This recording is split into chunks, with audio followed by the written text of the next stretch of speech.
Bonjour à tous, c'est Philippe Tapis Moquette. Donc pour une autre vidéo concernant Action Jeu, j'avais fait une première vidéo déjà pour vous expliquer comment on pouvait se créer un compte afin de suivre les structures et les événements qu'ils organisent tout autour de soi ou ailleurs, hein, pourquoi pas. Donc je vous invite à aller voir cette vidéo qui vous permet justement de créer son compte et de pouvoir suivre tous les événements sur vos structures préférées. Voilà. Donc, bien entendu, on peut suivre aussi des événements en faisant des recherches, hein, il n'y a pas de souci.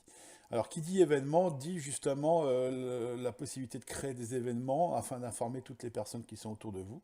Donc, créer des événements, eh bien, ça peut être une association qui va créer ses soirées jeux ou son petit festival. Ça peut être également une boutique ben, qui va créer des événements de type ludique, comme des démonstrations, des tournois, des choses comme ça. Ça peut être aussi créer un événement à titre privé, c'est-à-dire si vous avez un compte privé, vous pouvez créer un événement qui correspondrait à une soirée jeu que vous avez envie d'organiser chez vous, sur lequel vous allez pouvoir faire venir des personnes. Donc c'est assez simple, moi ce que j'ai fait, c'est que j'ai créé un compte bidon d'une boutique, hein, que j'ai appelé Boutique Moquette, qui me permet de vous montrer comment ça fonctionne. Donc je me connecte sur le compte de la boutique, par exemple, voilà.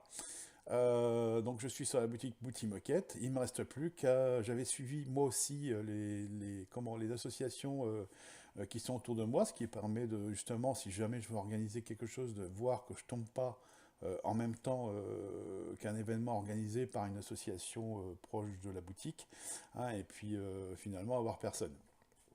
Donc voilà comment ça se passe pour créer un événement. Il y a deux possibilités, hein, c'est soit de passer ici ou ici, hein, peu importe.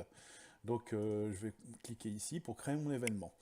Il suffit ensuite de suivre un peu tous les renseignements qui sont demandés. Donc on va avoir l'événement par lui-même, hein, l'image, le titre, voilà. Où et quand ça se passe, des informations annexes. On va avoir le contenu, donc c'est un descriptif détaillé. Et enfin les partenaires que je vous montrerai à la fin. Donc, par exemple, je voudrais créer un événement qui serait une démonstration de jeu à la boutique Moquette. Donc, ce que je vais faire à ce moment-là, je vais sélectionner une image, mais je ne suis pas obligé, bien entendu. Mais bon, c'est toujours plus joli avec une image si j'en ai une.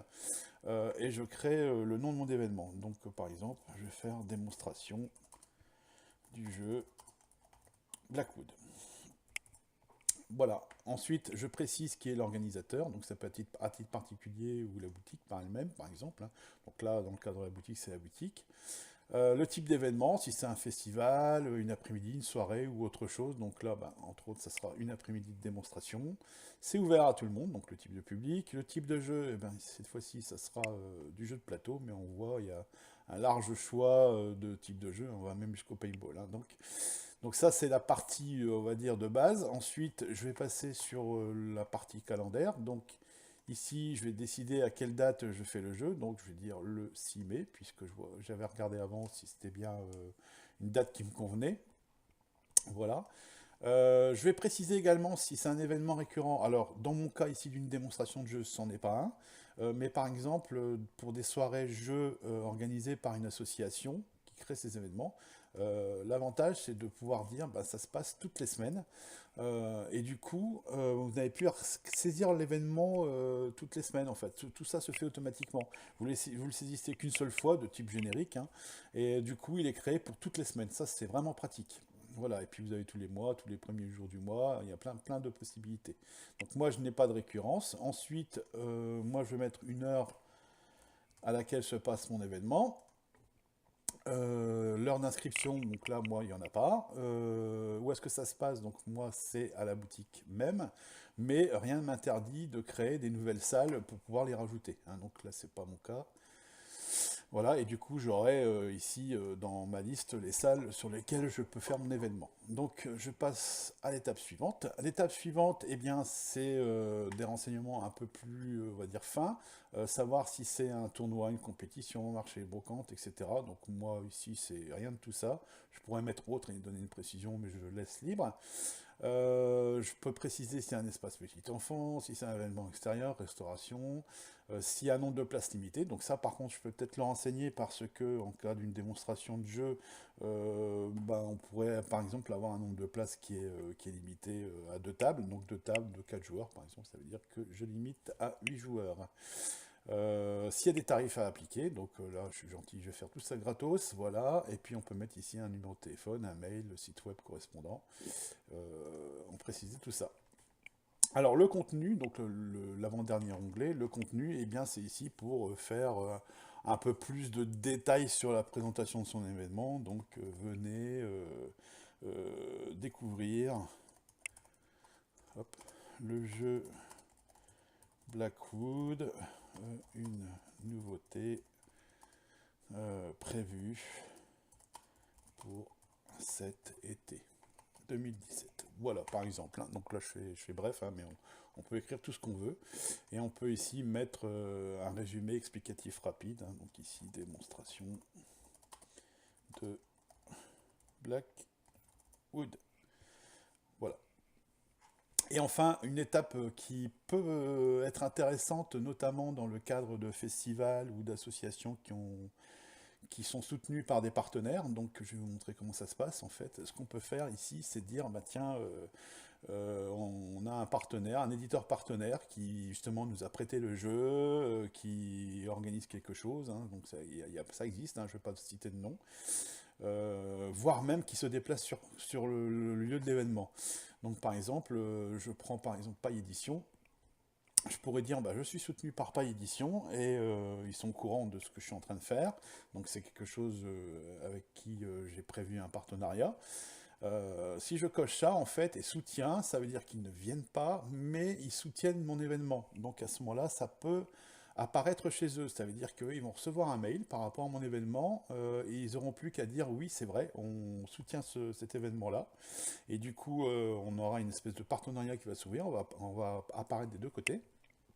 Voilà.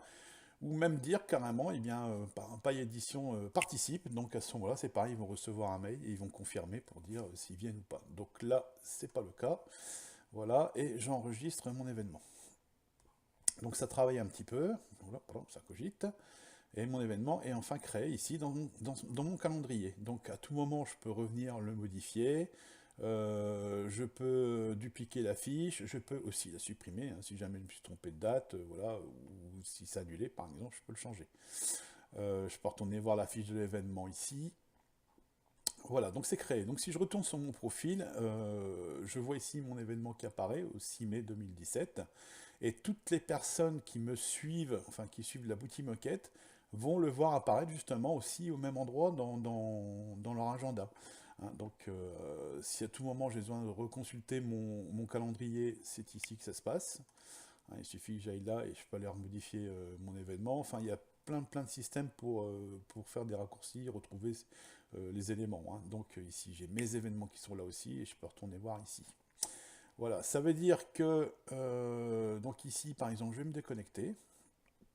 Je vais me reconnecter, mais cette fois-ci en tant que joueur.